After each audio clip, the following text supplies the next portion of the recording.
Let's return to the top story, the war in Ukraine. It's being fought with both bullets and bytes, and cyberspace could play a significant role in deciding the outcome.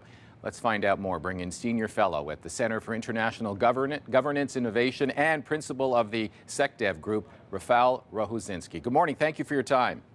Good morning. Good to be here. You say cyberwar is a special kind of hell. Explain that's a strong statement.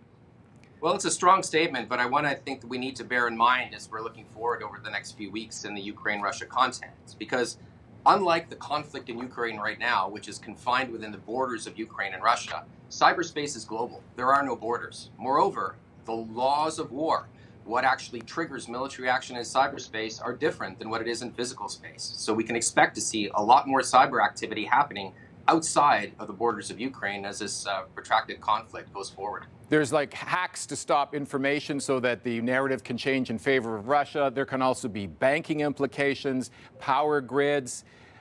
How far does this go? Well, it goes pretty far, but I think the significant thing is that up to now, we haven't seen the cyber Armageddon that we all expected to see, or the cyber Pearl Harbor. Certainly, in the opening rounds of this war, before Russian troops crossed the border, we did see some destructive malware attacks against Ukraine infrastructure, but it was nowhere near what experts were expecting to be a real onslaught. And there's some reasons for that. The first one is that it seems like the military operation really wasn't that well coordinated on the Russian side. So that synchronicity between kinetic action on the ground and what was happening in cyberspace didn't be there.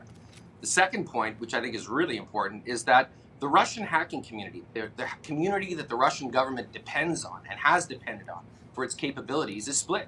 It's Russian language speaking, it's not just Russian.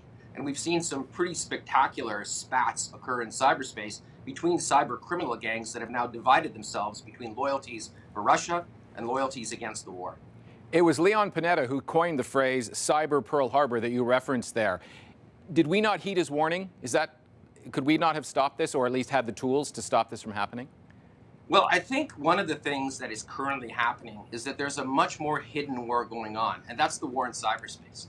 If we look at what's happened with the Russian troops in Ukraine, their electronic warfare capabilities and the cyber capabilities that we expected them to use in the first days of the war didn't happen. And perhaps one of the things that we should be speculating on is that there's a lot happening behind the scenes by organizations such in the States, the Cyber Command and other cyber units that are quietly interdicting and taking these capabilities offline. Let's flip this around. Do we have the ability and the capability to ultimately use a cyber attack to shut down the nuclear threat from Russia? Well, certainly over the last 10 years, this has been a very active subject of discussion by experts, and that's the security of the nuclear command and control chain. Now, let's be clear about it. The systems that actually physically control the launch of nuclear weapons are pretty protected, and most of them are offline. But all of the support systems, everything from the systems that are required to make aircraft, missiles, communications work, they are vulnerable. And the worry has always been that these can be taken offline, or at least in warfare, effectively neutralize this deterrent. Certainly the Russians have been thinking about it, and the Chinese, and there's been active discussion over it over the last decade. So, yes. Bring it back home. What does this mean for the average viewer this morning and the risk and likelihood of something happening? Well, I think there's some good news and there's some bad news. The good news is that we haven't seen the cyber Pearl Harbor, and I think that all of us in Canada, the US, the Five Eyes, are very much on edge and prepared for the fact that cyberspace may be the next field of battle. At the same time, I think there's also bad news. And the bad news is this. On the 11th of March, Russia is going to be effectively disconnecting itself from the internet. It's going to start using an internal domain name system, meaning that they can run a segment of the internet internally without being connected to the outside world, which should indicate to all of us that they're also hunkering down for a much longer war in cyberspace. Do we need to circle that date as things that we could actually start feeling the repercussions of that locally? Look, the reality is this.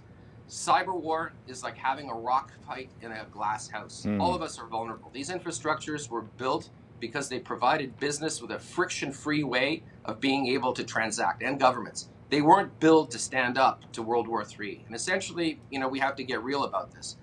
This conflict is not going in the right direction, and cyberspace is going to be a domain for action, and we need to be prepared. Get real about this. All right. You've strong message there. Rafal Rohozinski, appreciate your time and insight and expertise on this. Anytime. Thank you very much.